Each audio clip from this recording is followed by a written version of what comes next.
Lecturas Asombrosas es presentado por Lectores en Tránsito.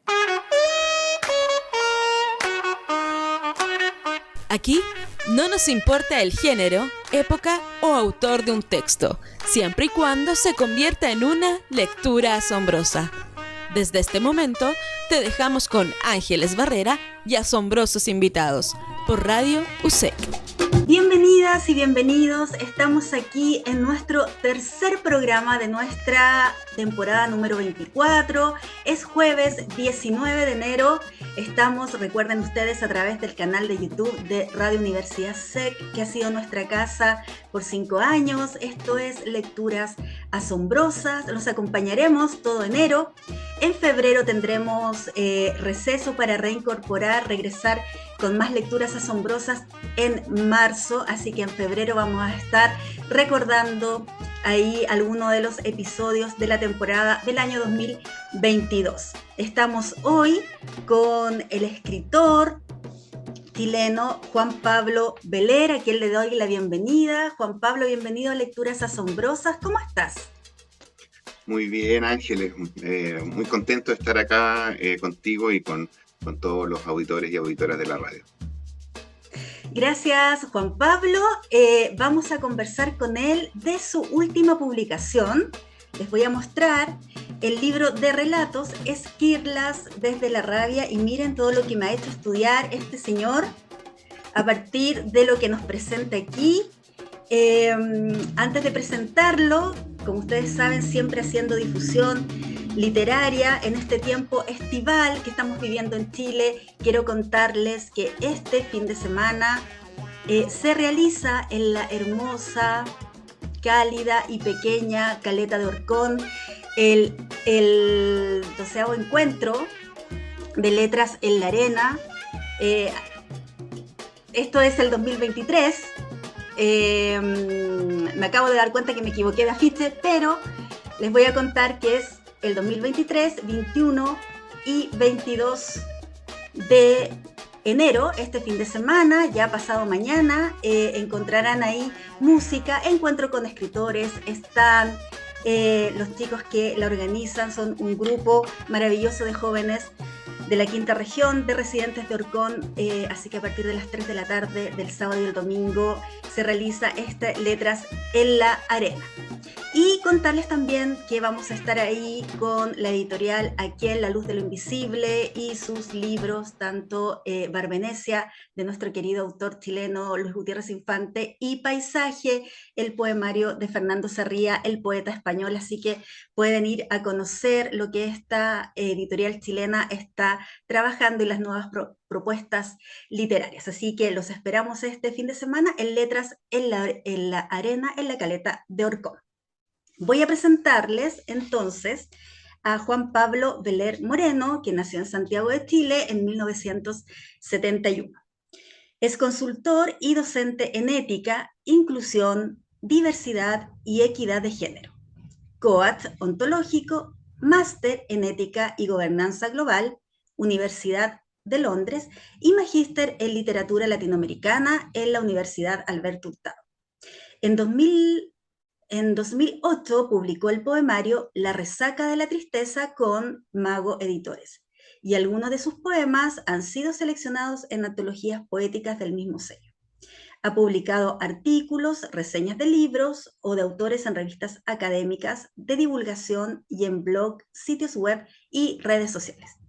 Es socio director de Ars Global Consultoría, editor y coautor del libro Responsabilidad Social, un imperativo ético de una sociedad global, publicado por Universidad de La Serena el año 2011, y hoy nos inquieta, como él dice, nos quiere mover un poco, salir de nuestra zona de confort con la narrativa chilena, y nos entrega 8 relatos en Esquirlas de la Rabia. Miren qué hermosa edición, publicado en octubre de este año, en una coedición de Gluck Libros y Das Capital Ediciones. Así que ahí un trabajo realizado por Tania Encina, a quien felicitamos por ser la editora de este libro, y miren todo lo que vamos a conversar. Nos va a faltar programa, Juan Pablo, para Así parece.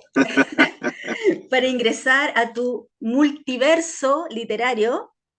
Una de las cosas que me llama la atención como lectora en este primer acercamiento a tu literatura, es lo primero que leo de tu autoría, es la diversidad, primero de temas, de géneros, son relatos muy realistas, muy realistas, que tienen de escenario nuestra historia reciente, así que también nos vamos a sentir conmovidos,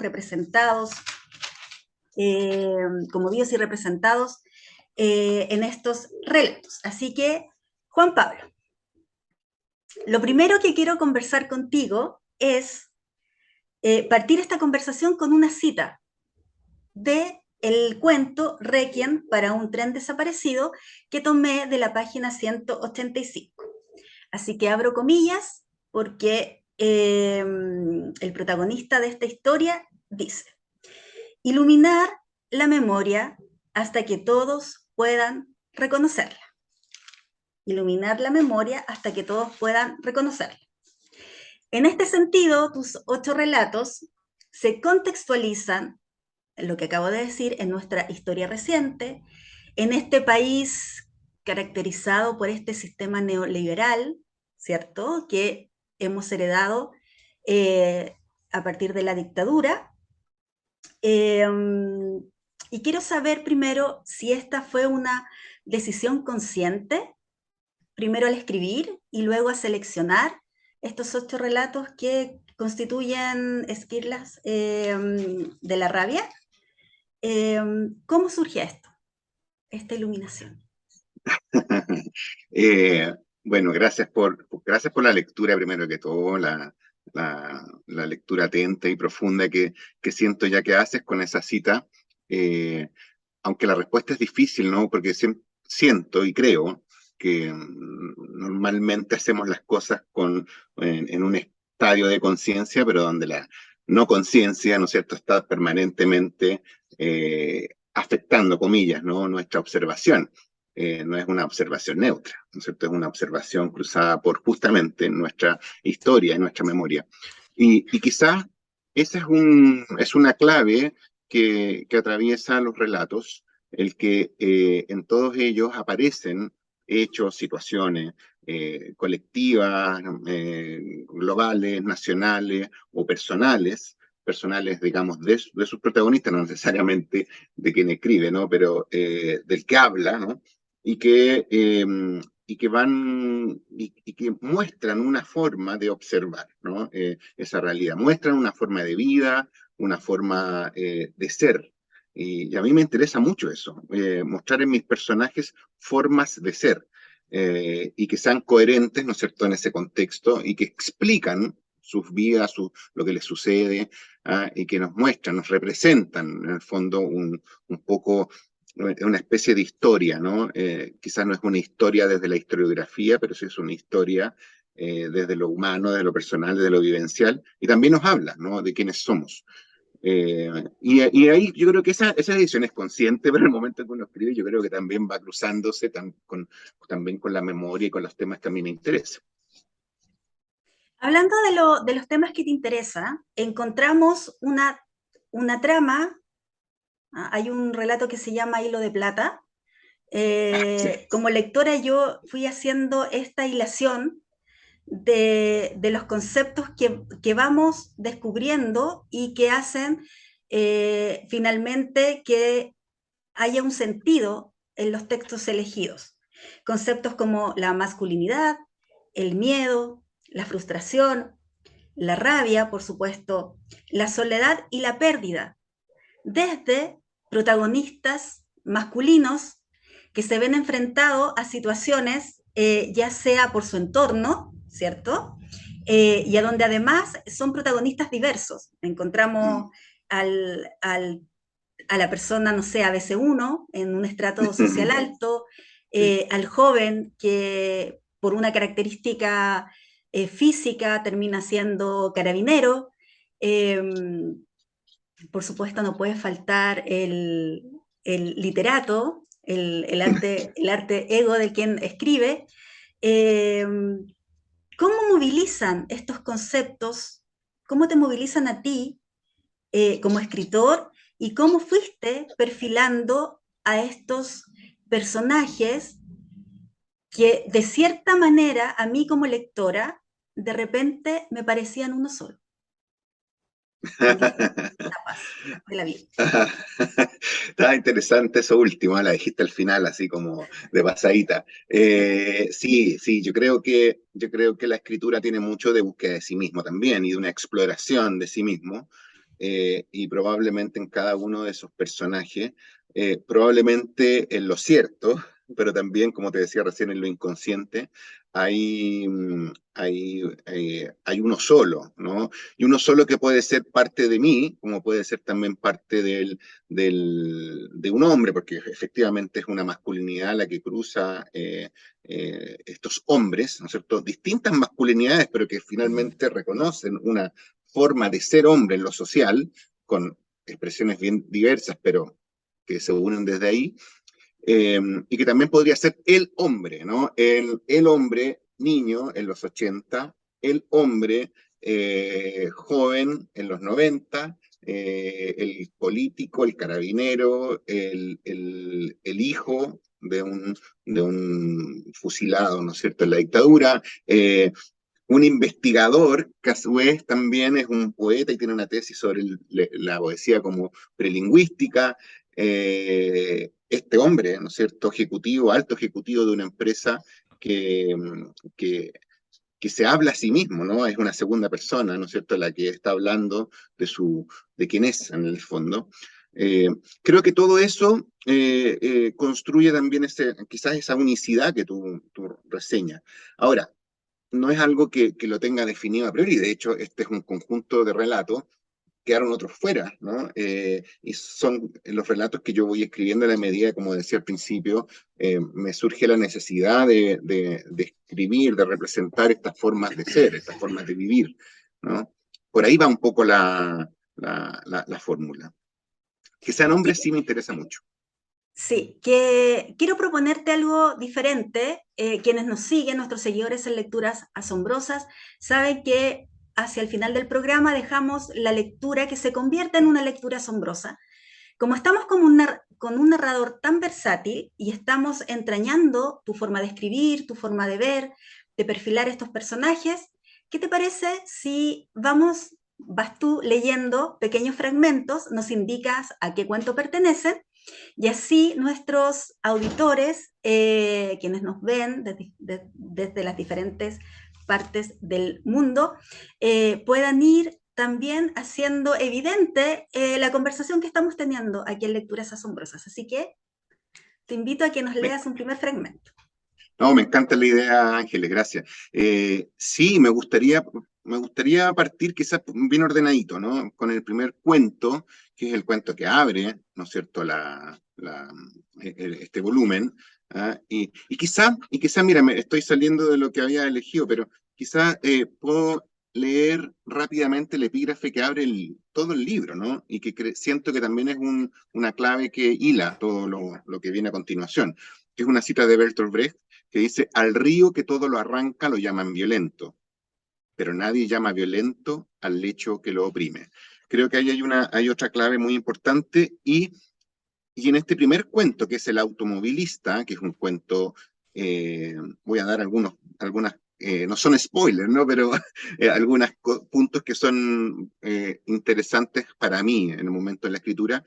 Es un, es un alto ejecutivo de una empresa, lo mencionaba recién, que va bajando por una autopista urbana desde oriente a poniente, de los barrios más acomodados a los barrios más industriales, y va de alguna forma observando fuera y observándose su vida a partir de las cosas que van sucediendo entre su tránsito por la carretera como por su vida. Es un relato que no tiene punto aparte, es en segunda persona, por lo tanto da a entender una especie de conciencia super yo. Voy a mirarlo ahí como sea. Voy a leer una parte breve que creo que da cuenta de lo que pasa a este sujeto. En la página 21 dice, está contando una anécdota, ¿no? Todos vestidos de guaso, menos tu hermano. era Fiestas Patrias, es la humorada simpática que tradicionalmente hacen como familia y a tu hermano no le importó. Era un rato nada más, ¿qué le costaba el tonto grave? Tú con ese traje gris, botines, faja tricolor. Tus hermanas también, al menos la Leo y la Trini que viven en Chile. La Piru se conectaría por Skype desde Miami, con sombrero, chaqueta corta y esa falda negra larga, elegante, de patronas. Y las niñitas todas vestidas de China, se veían tan femeninas. Todo un divertimento en tu propia casa. Pero Benjamín, hablando de ideologías trasnochadas, criticando el nacionalismo recalcitrante, estas costumbres, echándolo todo a perder. Sabes que lo hace para cuestionar tu autoridad. Tu madre se pone nerviosa, prefieres dejarlo pasar por el bien de la convivencia. Luego de noche en el comedor, recuerdas esa mesa demasiado iluminada, con los niños correteando por ahí, no se cansan nunca. Tú sí, estás cansado, pero no físicamente. No sabes bien de qué, solo que esa disposición y movimiento de personas, tu familia, de un lado para otro, tus cuñados callados mirando el celular, tus hermanas organizando la sobremesa con las nanas, todo ha perdido sentido, te aburre. Pides tu whisky favorito, un Macallan. De hecho, es la botella de 18 años que encargaste a Benja cuando fue a Londres a alguna payasada académica. Esa que te cobró igual y bien cara, pese a que le dijeras que la comprara en el duty free. Gana poco y derrocha mucho, así no llegará a ninguna parte. Pero vale la pena ver la mesa de roble completamente vacía y esa botella frente a ti en la cabecera. Fueron al menos 2 vasos, quizás 3, cuando comenzó la discusión. Intentas recordar. Repentinamente vuelves al auto y te das cuenta de que no tomaste la salida que te lleva a la oficina. Vociferas insultos varios, bajas instintivamente el volumen de la música, suena Creep, probablemente por enésima vez. Miras hacia atrás por los espejos laterales como si se pudiera cambiar hacia adelante lo que ya pasó. Según extracto. Oye, una observación de que no existe el punto aparte en este relato, porque nos da la sensación al lector ir leyendo a la velocidad en que se mueve el Porsche. Se mueve el auto, que se mueve tu vida, ¿no es cierto? Sin detenciones, sin parar, sin respirar, todo Sin la interconectado, sin reflexión conectar, necesaria. sin la reflexión necesaria, claro. Excelente, muchas gracias. Ese es el relato que abre Esquirlas de la Rabia. Como podrán darse cuenta, nuestro invitado utiliza, y para que pongan atención en las siguientes lecturas, utiliza como recurso estilístico la intertextualidad, porque en varios de sus relatos encontramos, nos aproxima a protagonistas que vienen en los cuentos siguientes.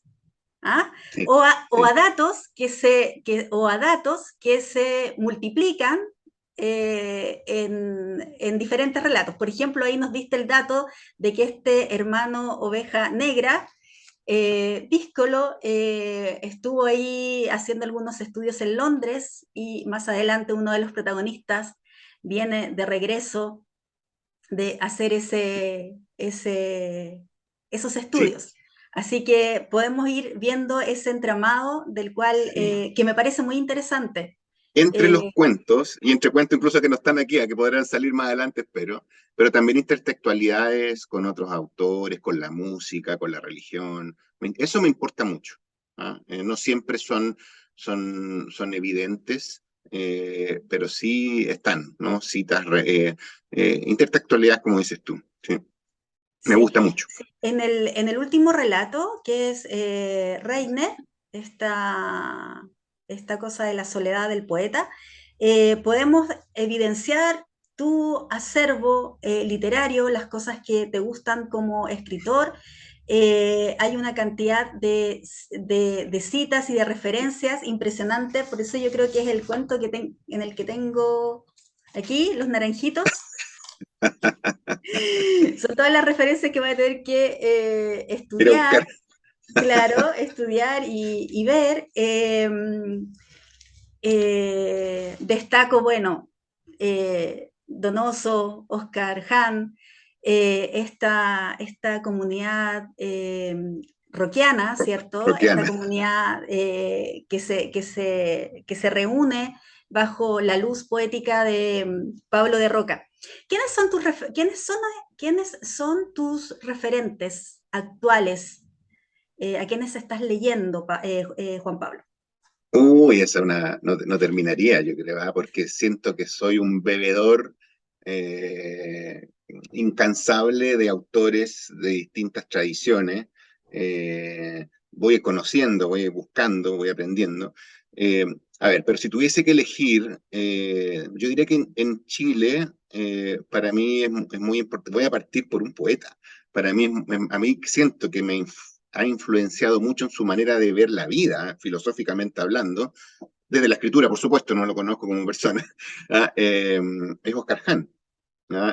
Para mí es un poeta que en forma, pero sobre todo en fondo, siento me ha influenciado mucho. Lo mismo Gabriela Mistral, Pablo Roca, como mencionaba recién. Huidobro en su momento fue muy importante. Yo diría que quizás en eso son poetas que son más del canon y que partí leyéndolo y son, y yo veo, ¿no? ¿Cierto? Que hay una idea ahí detrás.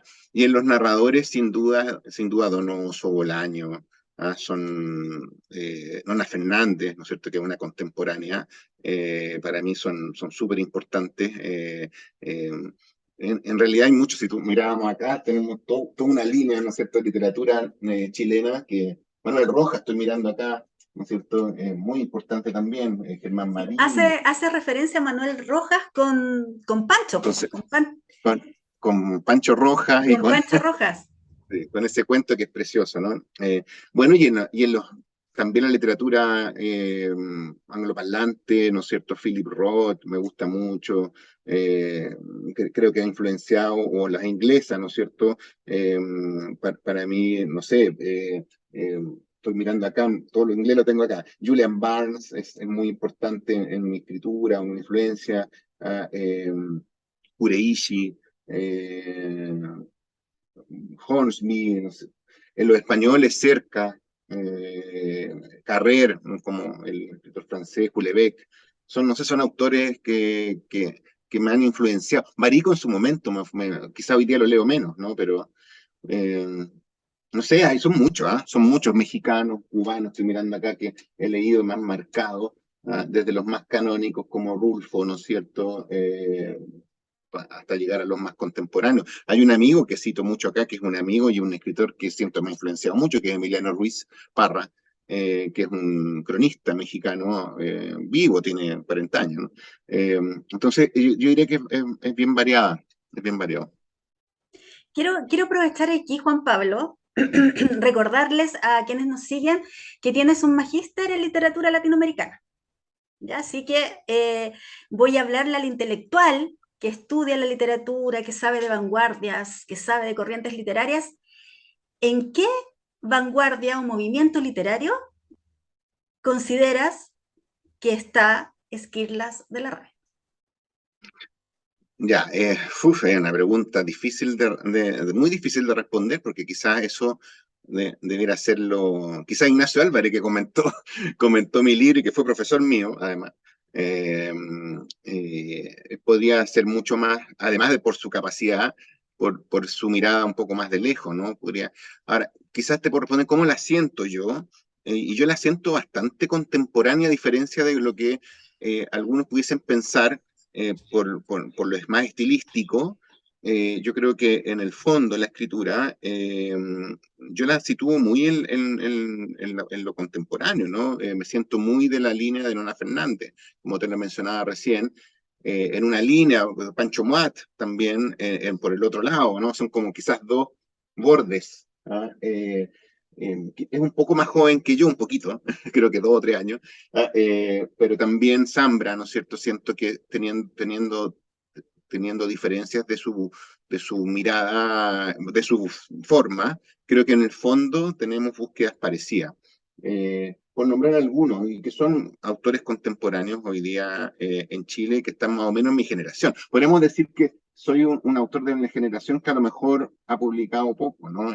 Si miráramos todas las otras cosas que he visto, podrían ayudar un poco más a buscar ese espacio. Y como tú dijiste al principio, escribo también poesía, me interesa el ensayo, me interesa la filosofía, sobre todo el lenguaje, y ahí también hay propuestas que quizás no son literarias propiamente tal, pero construyen a lo mejor una propuesta de lo que quiero decir, ¿no? Siempre separo, y Rainer tiene un poco ese tema, al final del cuento, separar entre forma, estilo, con el fondo, con lo que se quiere decir. El Juan Pablo, cómo con el que quiere. sí, ten cuidado porque creo que te estás apoyando en el micrófono del computador, entonces se te va, para que Ah, tengas ya, cuidado con ahí, porque ya, se perdió un poquito tu voz. ya. Poniendo mucha atención en lo que dices, otra de las características que como lectora puedo hacer de tus relatos es que son más bien híbridos, lo que acabas de decir. De hecho, tú le aclaras al lector, ¿cierto? En una bajada de título, que es un ensayo o que es una reflexión. Entonces podemos encontrar en un texto narrativo no solo poesía, sino que también estas reflexiones que se cruzan con el ensayo literario y filosófico. Tienen, como tú bien lo señalaste, en algunas entrevistas que también invito a nuestros seguidores que puedan descubrirte a Mm, través del trabajo de otros colegas, por ejemplo, en el diario Cine y Literatura, en Letras de Chile, en el que se habla de esta ética, de la importancia que tiene esta ética tanto al momento de escribir, de presentar la obra, como la ética a la cual se ven enfrentados los diferentes protagonistas. Así que, ¿qué te parece eso cuando hablamos de hibridaje? Esta cosa de intercalar estos géneros que se enseñan aún en el colegio, en la primaria, como tan segmentados. Narrativa es sí, esto, poesía es esto, claro. pero estamos frente a escritores jóvenes como tú, contemporáneos, realistas, que quiebran ese sistema. Sí, me interesa conscientemente mucho mezclar, ¿no? Los materiales con los que trabajamos. De hecho, me encanta pensar que es una escritura realista, pero con muchísima ficción, ¿no es cierto? Y donde en algunas historias se esfuerzan ciertos argumentos, ciertas situaciones como para mostrarlas con mayor claridad. Eh, por ejemplo, en Rainer, que es el último cuento nuevamente, eh, hay una propuesta de ensayo filosófico y lingüístico y literario incluso, porque habla de la poesía.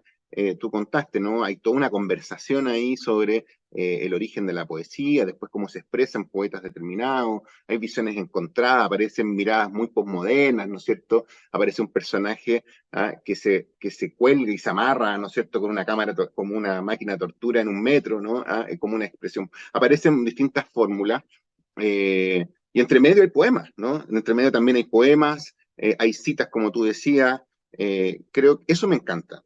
Como también me gusta mucho juntar, alguna vez me dijo alguien que quizás estas fórmulas podían ser un poco doctas, ¿no? Y por tanto alejadas de lo más popular y vistas, incluso había el juicio, ¿no? Como vistas con cierto recelo, lo popular. Y no estoy de acuerdo, porque de hecho, el segundo cuento de este libro, que se llama Segundo B, que es la historia de unos chicos en una escuela privada, pero que de alguna forma se rebelan tanto al poder de la dictadura como al poder dentro del colegio. eh, Hay una cantidad de citas ochenteras, todo el lenguaje está escrito con expresiones populares de la época, ¿no? Dichos de jóvenes ochenteros, por supuesto, lo tomé de mi acervo propio, ¿no? Como también citas a músicos, canciones tanto del mundo angloparlante como las tres epígrafes son pedazos de una canción, que se llama Algunas frases de Alejandro Lerner, ¿no? Que es un autor absolutamente popular, un argentino radicado en México hace mucho tiempo, creo. Entonces, me interesa mucho esa mixtura y jugar con eso. Te decía recién, desde citas filosóficas, religiosas, hasta citas muy coloquiales, ¿no? Y que dan cuenta también de lo que puede estar pasando, no solamente en el contexto interior de ese personaje, sino también en el exterior, que lo sitúa, ¿no? Y le da eso un valor, una significación, un peso, ¿no? Eso es muy consciente y trato de hacerlo y trabajarlo como una especie de red. Tú dijiste, quizás es una crítica, ¿no? La forma de las enseñanzas donde se trata de clasificar para poder entender, ayudar a entender. pero cuesta que después eso se muestre como es en realidad, que es una matriz, está todo relacionado, está todo conectado. El hilo de plata habla un poco de eso, ¿no? Como hay conexiones incluso fuera de nuestra capacidad de entendimiento, ¿no? Fuera de nuestras dimensiones de observación. Eh, También me interesa eso en el cuento Ojo de Pez, ¿no es cierto? Hay un observador real, ¿no es cierto?, que mira cosas, que es este carabinero, ¿no? Y que incluso con objetos, se apoya con un lente, justamente un lente ojo de pez, y donde la mirada a la realidad también se transforma. O sea, también me interesa mostrar estas realidades no ordinarias, o estas realidades eh, interferidas, ¿no es cierto?, por hechos, situaciones, que en este caso lo uso como con un lente, pero en el fondo cada uno tiene sus lentes y mira desde su propia perspectiva, ¿no? Eso me interesa mucho también.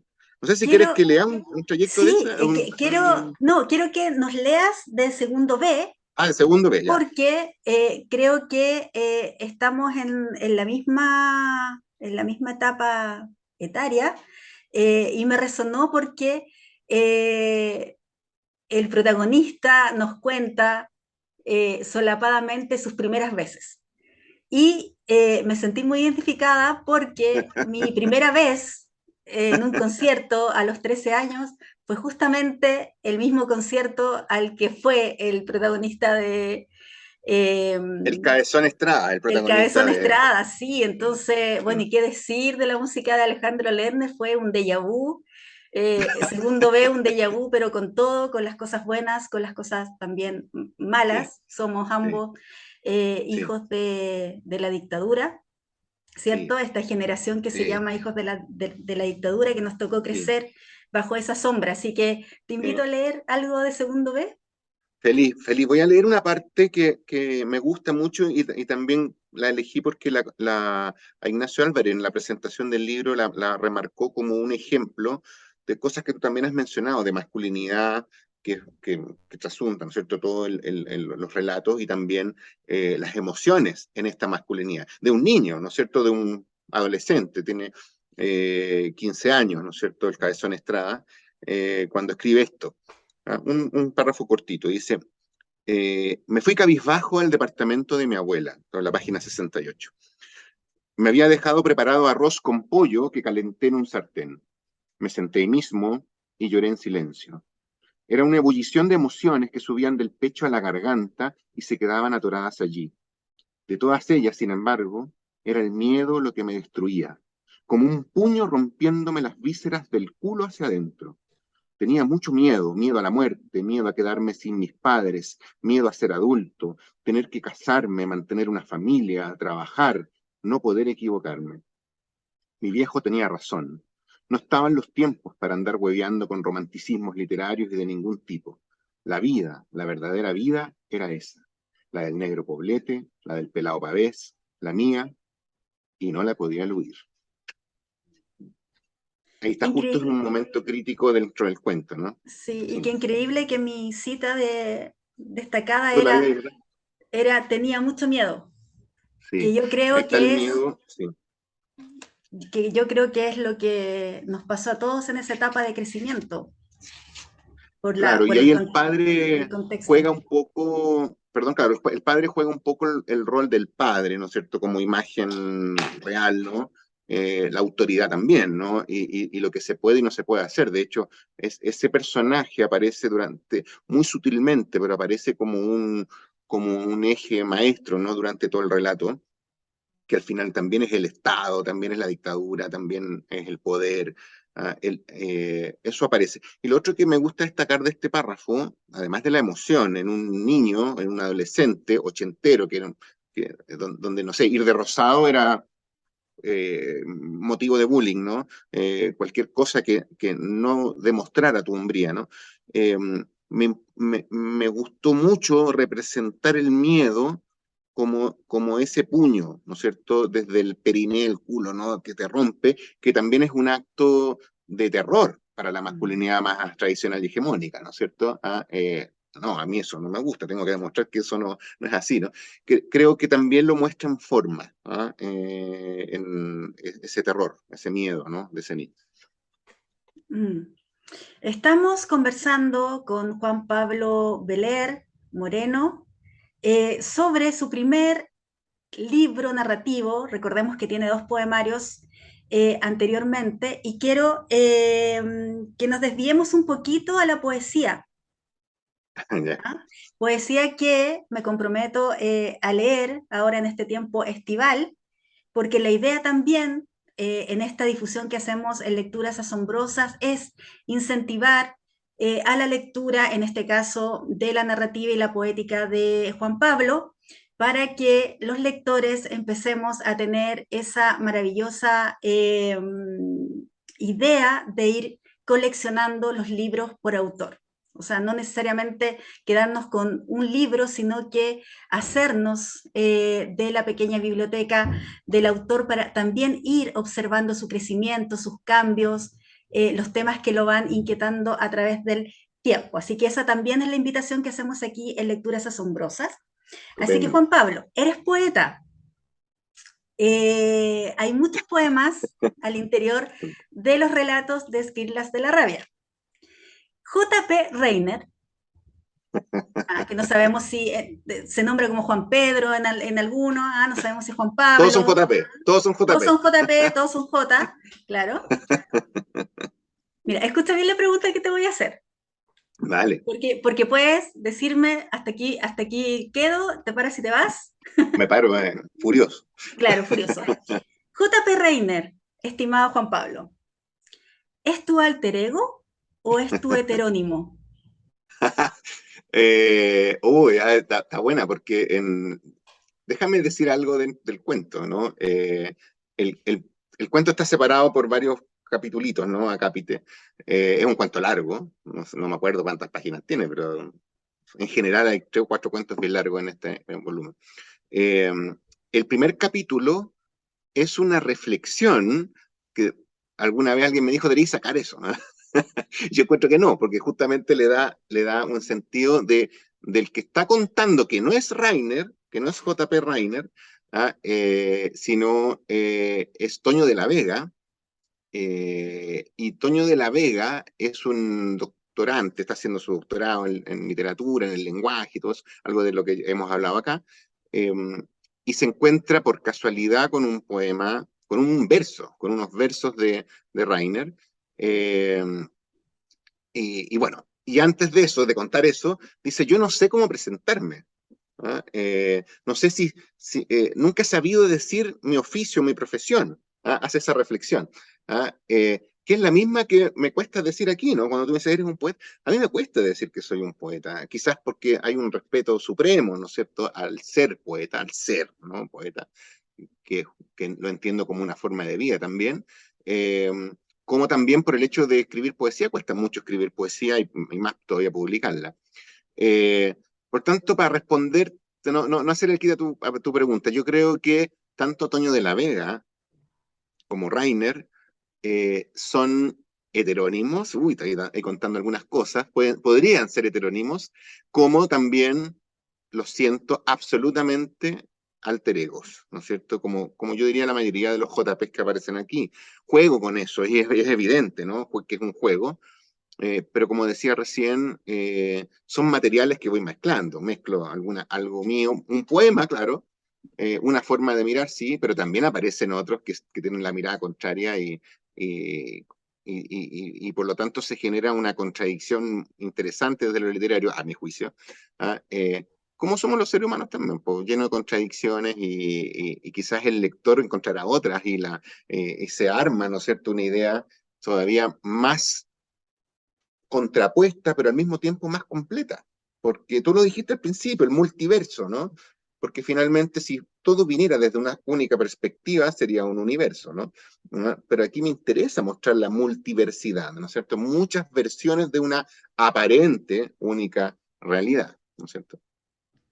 Oye, y Toño de la Vega nos recuerda aquí a Arturo Velano, ¿no? De los Detectives Salvajes. Claro, Arturo Hay Velázquez. mucho, Sí, pues hay una cita, parte ese cuento con sí, una cita de Detective Salvaje, sí. sí, pero no, Toño de la Vega ahí, ¿ah? No vamos a espolear porque quiero decir aquí, mis seguidores Cuéntalo, saben cuéntalo, amén. Cuéntame, No, quiero decir aquí que Reiner es lejos mi relato favorito.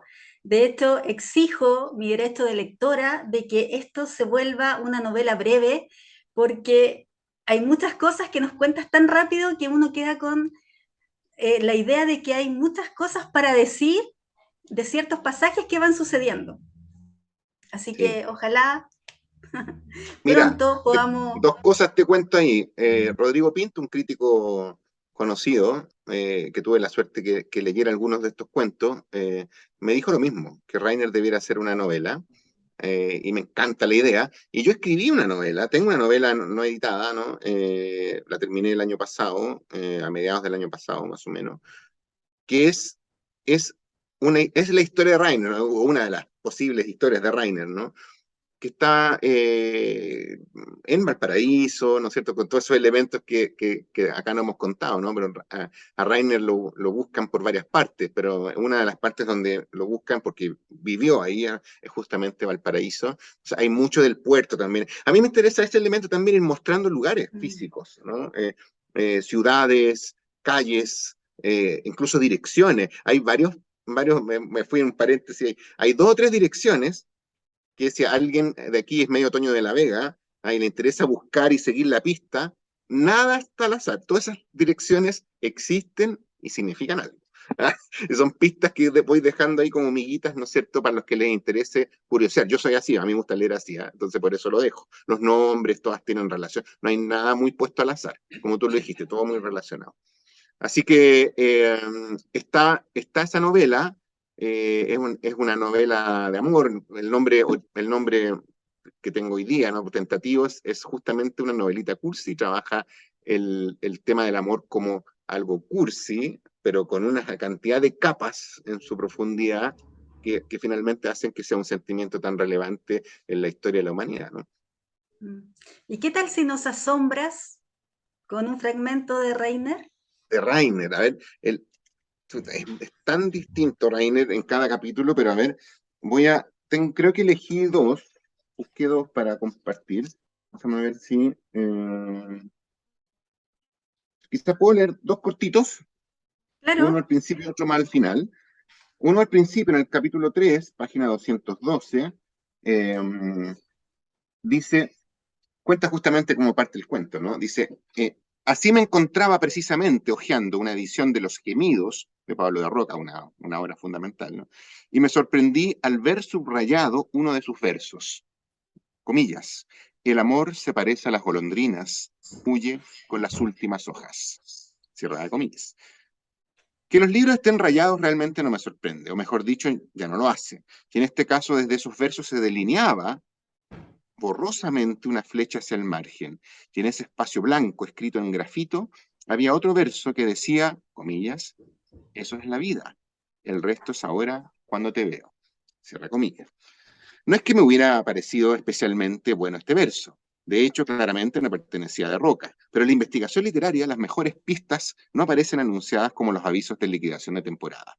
Algo había ahí, una resistencia, una rebeldía, algo se quedó atrapado entre los gemidos de un bate, tal vez los de otro, desconocido.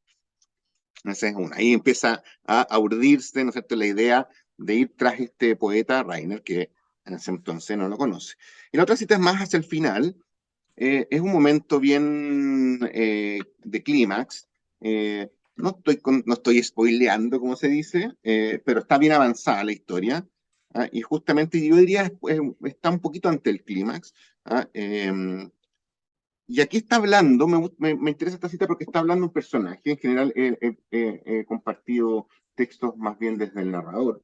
Eh, Hay mucho diálogo también. Eh, y aquí está conversando Toño de la Vega nuevamente con una aparentemente expareja de Rainer que vive justamente en el departamento. Levanta el libro del computador porque se te escucha bajito. Ahí sí. Ahí sí ya. Sí, sí. Eh, y está en la casa, en el departamento de Rainer, con su exnovia o expareja, ¿ah? Y conversando, medio enamoradillo, Antonio de la Vega, de esta mujer, que es una rusa avecindada en Chile mucho tiempo, y le está hablando de Rainer. Entonces ella dice, Él amaba la poesía, la lectura, la escritura. Hacía clases de lenguaje en ese liceo que está allá abajo, en la Plaza Bismarck. Pero su poesía, su verdadera poesía, estaba en su interior. Yo la podía ver a través de sus ojos, pero él sufría porque no podía sacarla afuera y compartirla conmigo, con los demás. No podía escribirla. Esa era una de las razones de su personalidad tan melancólica, atrabiliaria incluso. Me sorprendía el uso de tales adjetivos, retoma de la Vega, ¿no? Pero había algo más. Comenzaba a conmoverme con ese dejo de abatimiento con el que me relataba lo difícil que fue acostumbrarse a vivir con alguien con ese estado de ánimo permanente.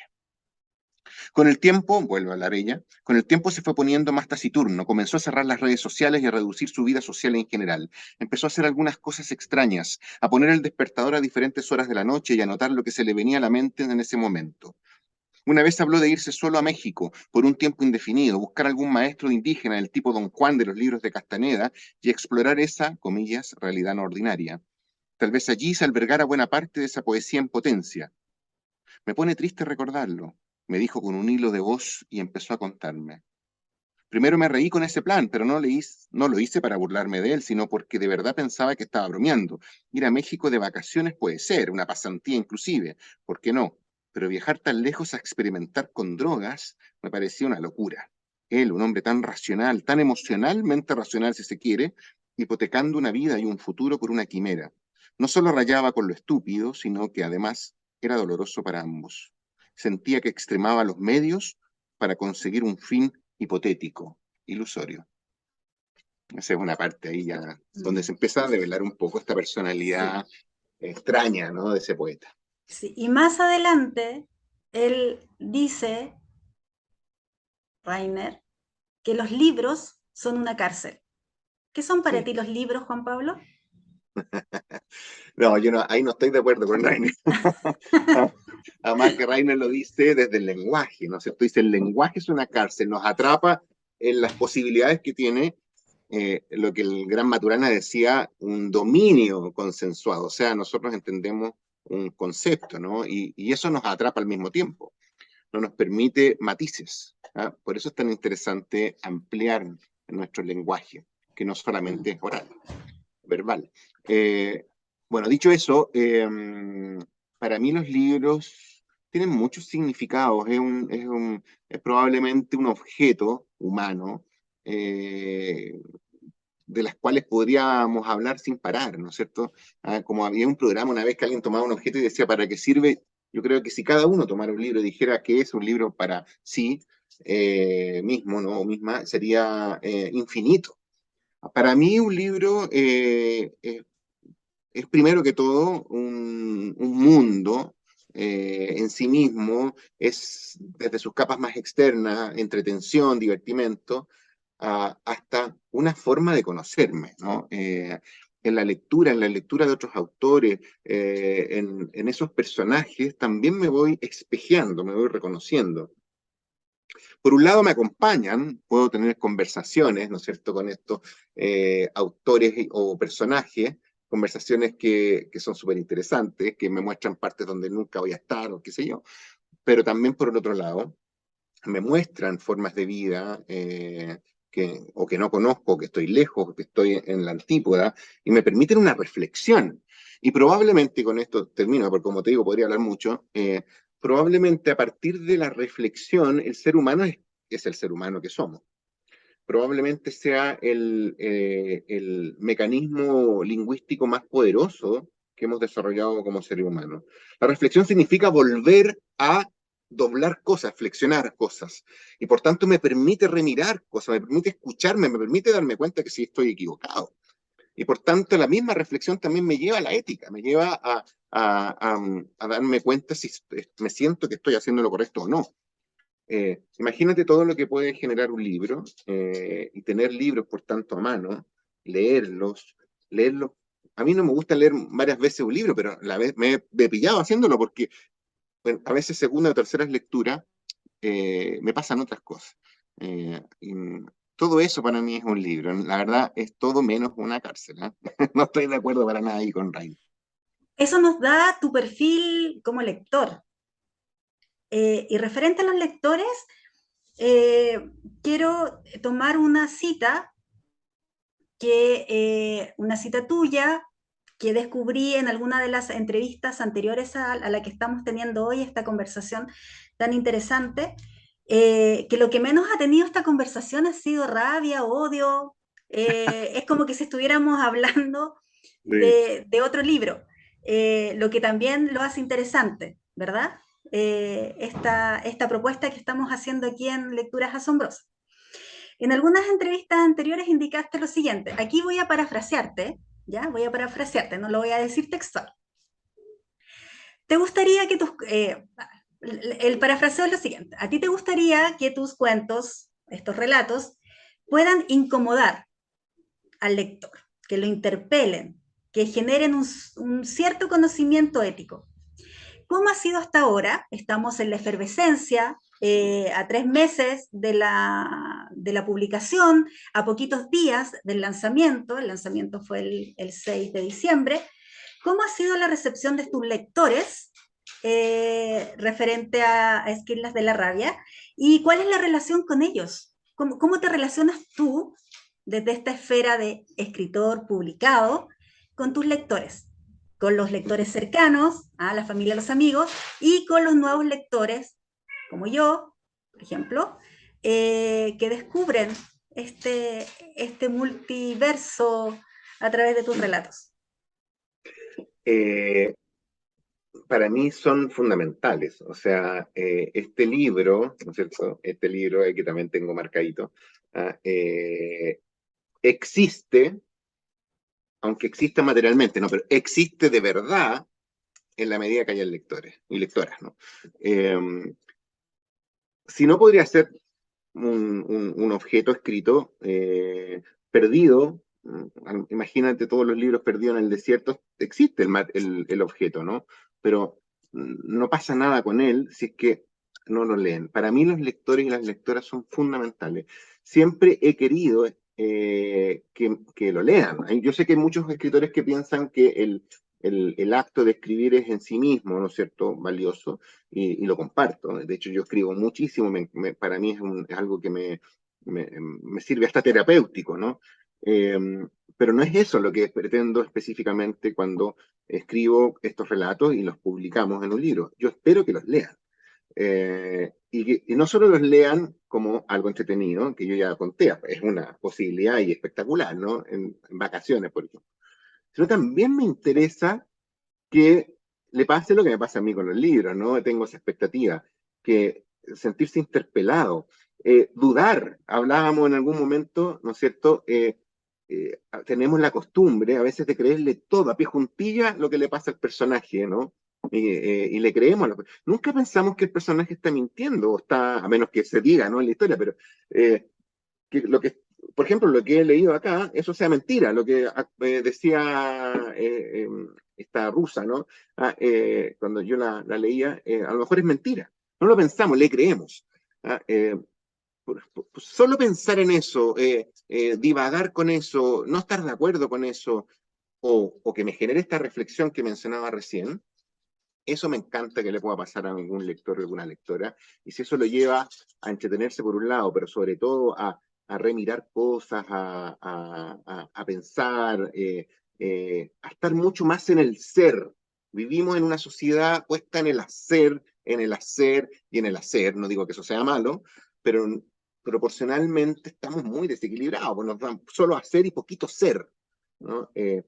La reflexión, la contemplación, la conversación, la inspiración son acciones que están en el ser y que desarrollan ese ser, y el ser es muy importante porque eso le da sentido a la acción. ¿Ah? Y creo que lecturas de este tipo, por lo menos es mi pretensión, ¿no es cierto?, buscan que el lector se mueva hacia el ser, se salga un poquito del hacer, del quehacer y de la vorágine cotidiana, ¿ah? Y se ponga un ratito en el ser. ¿Ah? Por lo tanto, me encanta que lo lean, me encanta cuando me escriben, leí tu libro, me mandan fotos, yo ocupo las redes sociales y las retuiteo, las comparto, me sacan fotos leyendo, me cuentan un fragmento.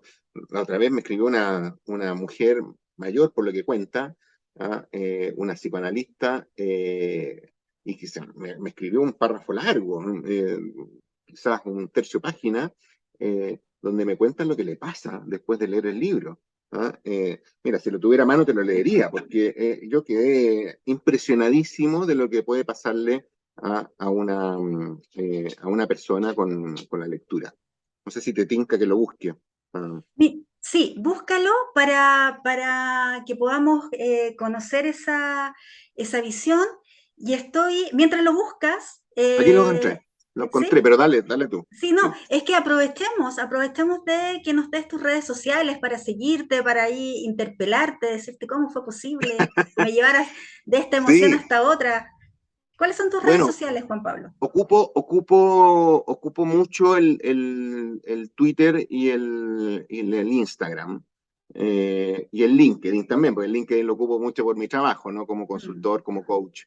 Pero como escritor uso mucho el Twitter, que es JP Belair, que es mi apellido, y el Instagram es J. Pablo Belair. ¿Ah? Me recomendaron que los dejara abiertos, así que todos se pueden meter y mirar todas las publicaciones que hay ahí. Yo normalmente en ambas redes comento libros que leo también. Muy brevemente, 3 párrafos, y voy leyendo bastante, ¿no es cierto? Por ejemplo, estos días, espero que hoy o mañana voy a hablar de este libro que es una joyita, no sé si lo has leído. A No, lo lejos lo de voy a Hernán poner en Díaz, mi lista de pendientes. te lo recomiendo, pero absolutamente es una joya. ¿Ah? Voy a buscar más de él porque es un autor que realmente me, me movilizó en su escritura. Eh, y también eso puede ser interesante para los que están escuchando, como recomendaciones, como comentarios del libro, además son breves y dan una pista qué cosas puedo leer. Mira, aquí está lo de esta persona. Es una psicoanalista mayor, una mujer mayor. Me dice lo siguiente, me escribió varias cosas, pero voy a leer lo último. Dice, fui penetrada por las esquirlas, profundamente, sin salida de proyectil. Por ahí en algunos pasajes pude acordarme de ciertas cosas que me movieron a reír a carcajadas y fue divertido, pero gran parte de los relatos me hicieron llorar incontrolablemente. Tras algún cuento, tuve que detener la lectura para salir a caminar un poco. Y es que las esquirlas me llegaron profusamente, por todo el cuerpo, aunque en su mayor parte me penetraron el alma. Me hicieron doler la vida entera, toda mi historia, mi hermoso país absurdo y su vista al mar que creo tener el privilegio infame de disfrutar, la fragilidad de mis convicciones, la ridiculez de mis cotidianos esmeros, la feliz precariedad de mi infancia y el injusto desencanto de mi vejez. Dolió, me perdí un poquito, dolió, pero una prosa que no duele ni conmueve es como música de supermercado. Me gusta que la música me estremezca y que el relato me pegue en el hocico. Si no, no vale. Acuso el golpe.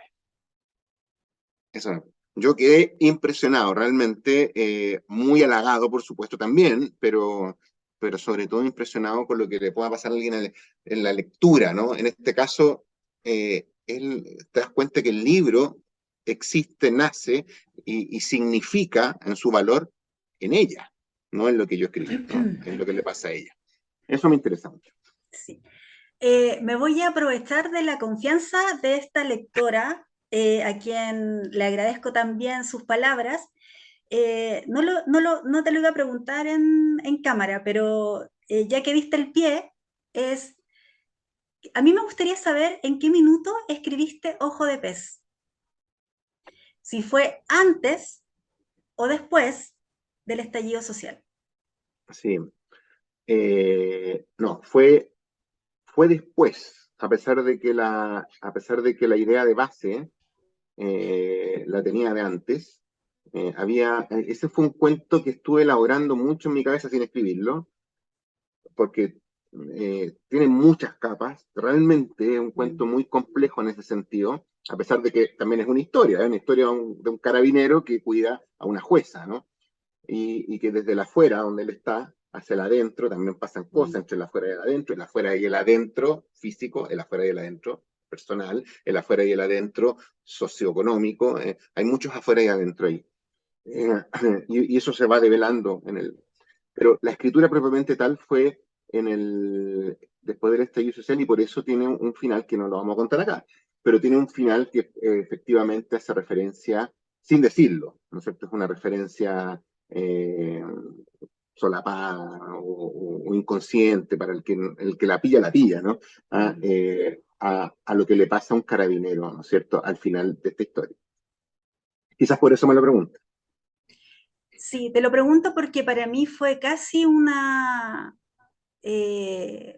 por toda la historia de lo que sucedió post estallido social, es como casi y aquí quiero hablar de las esquirlas de la rabia, pero yo no diría de la rabia, es como la esquirla vengativa,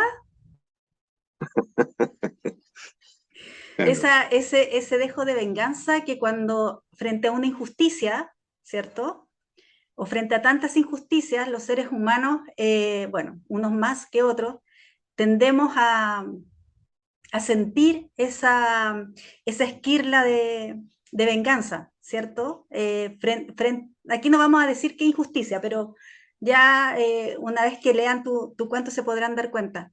Eh, y me pareció eso. Si yo tuviera que resumir qué es lo que me pasó con Ojo de Pez, y siguiendo la línea de la lectora Sí, tan honesta, tan emocional, ella sí encontró esta conexión entre el ser y el hacer, ¿cierto? Con lo que ella dice. Siguiendo su lineamiento, es porque me atrevo a decirte que es un cuento en el que yo me sentí vengada a esta situación de injusticia, que no la vamos a sí, relatar aquí, ¿cierto? sí, Eh, sí. Es nunca lo pensé eh, con esa palabra, ¿no? Parafraseando a Rainer, no la acoté quizás a la concepción de venganza, pero sí, eh, pero sí es una ironía, una paradoja, una situación que explicita justamente de dos personajes que después reconocemos posteriormente al estallido social, ¿no es cierto? Lo que podría ser el poder judicial, ¿no es cierto? La jueza, que además es una mujer, ¿no? En este caso también tiene un sentido, eh, y un carabinero eh, que a su vez también le toca enfrentar no solamente ese afuera del poder judicial, sino también de su propio poder institucional. ¿Ah? Y yo diría que es un como en el hocico, como dijo esa lectora, ¿no? El final. sí, ¿no? Y lo otro que O en los ojos, porque es ojo de pez, ¿no? claro, pero lo otro, quiero ir un poquito más allá.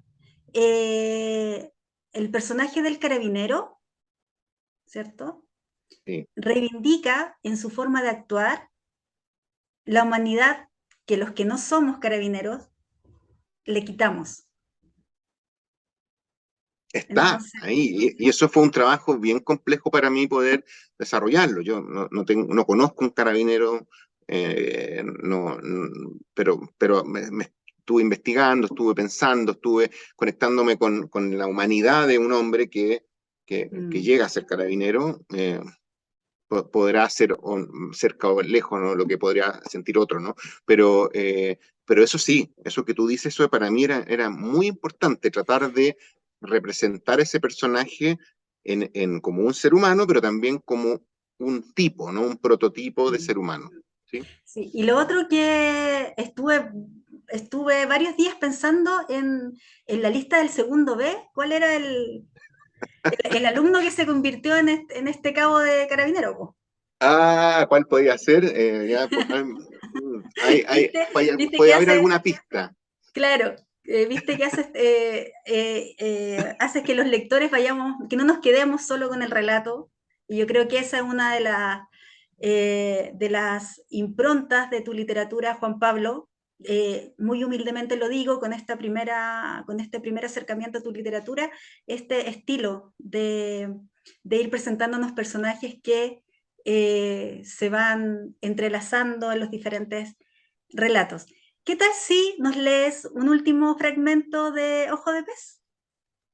Que había pensado leer un O el que tú quieras, el fragmento. que tú quieras. Sí, había pensado, tengo de todos, pero ya estamos con el tiempo y todo, y para no aburrir a los auditores y auditoras, había elegido un párrafo final, un par de párrafos finales de un cuento que a mí me gusta mucho, que se llama Hombre de ninguna parte, un ensayo sobre la violencia, así se llama.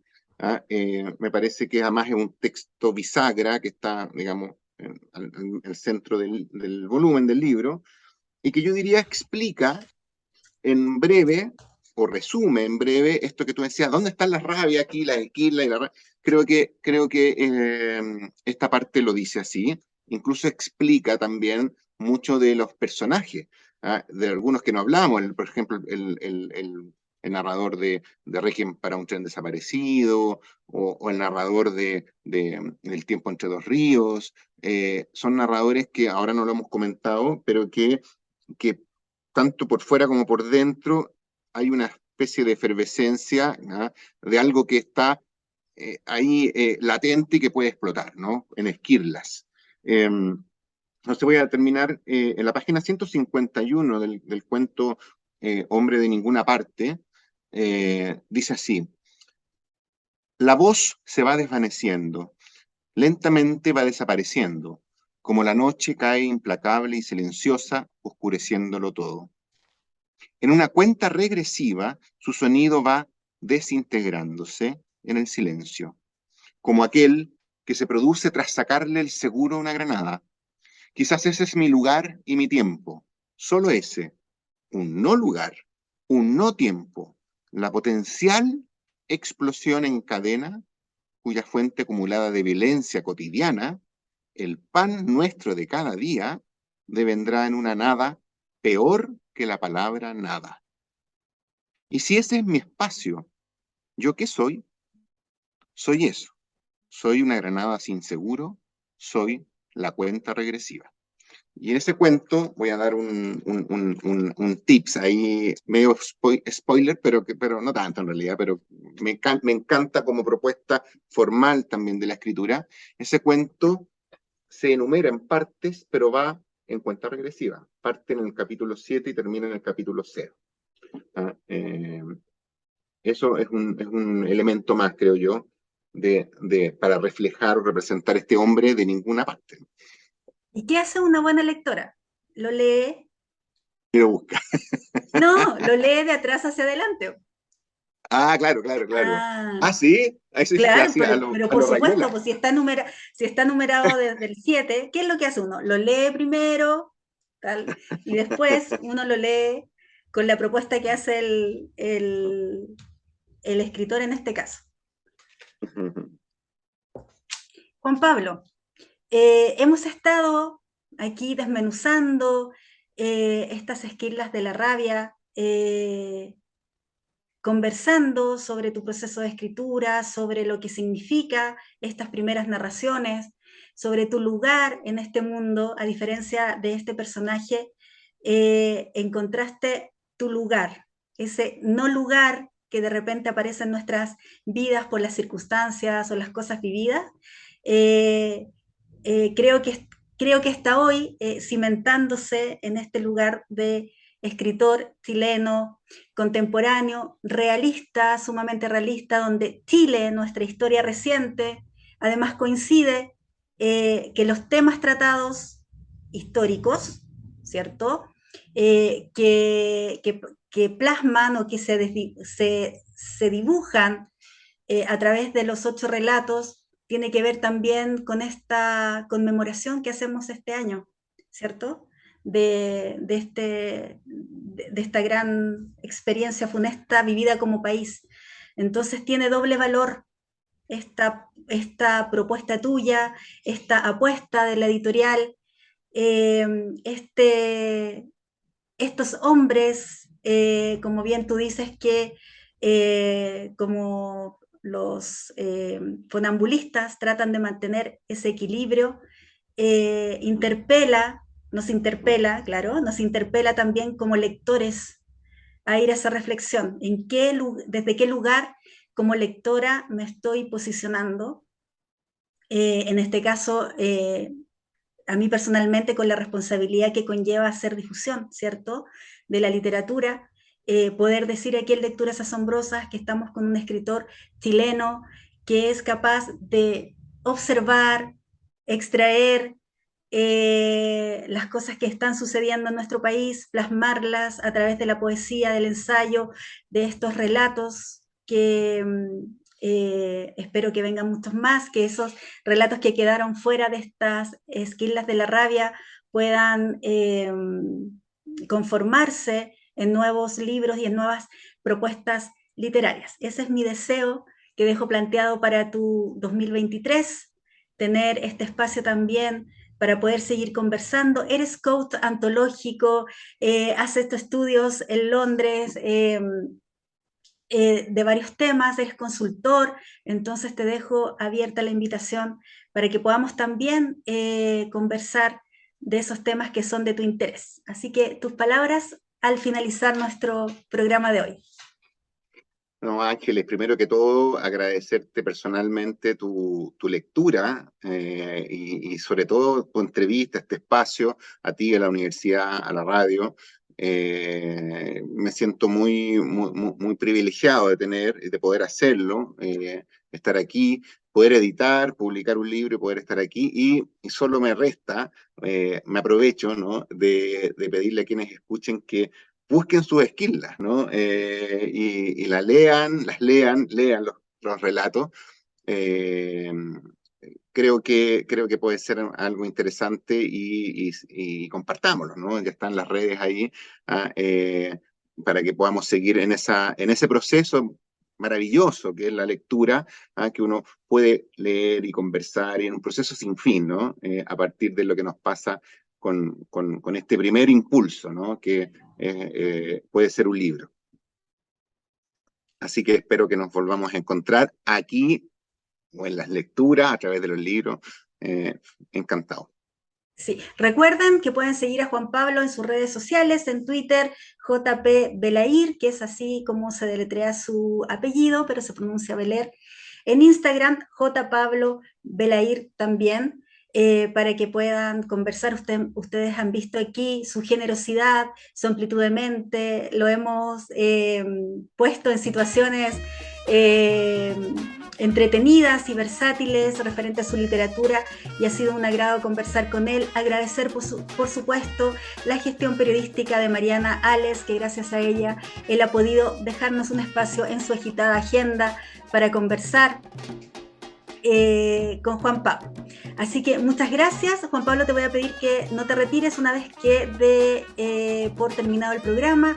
Decirles a todos quienes nos siguen, a nuestros lectores maravillosos que se asombran cada jueves aquí a través de Radio Universidad SEC. Recuerden comentar debajo del video. Estamos todos los jueves. El próximo jueves es el último programa de finalizando ya este enero 2023, así que todos invitados. Soy Ángeles Barrera Jofré, periodista, gestora literaria, directora de la comunidad de lectores en tránsito. Recuerden que estamos planeando todo este año nuestro aniversario número 7, así que estamos trabajando en ello para poder reunirnos y hacer actividades en nuestra comunidad.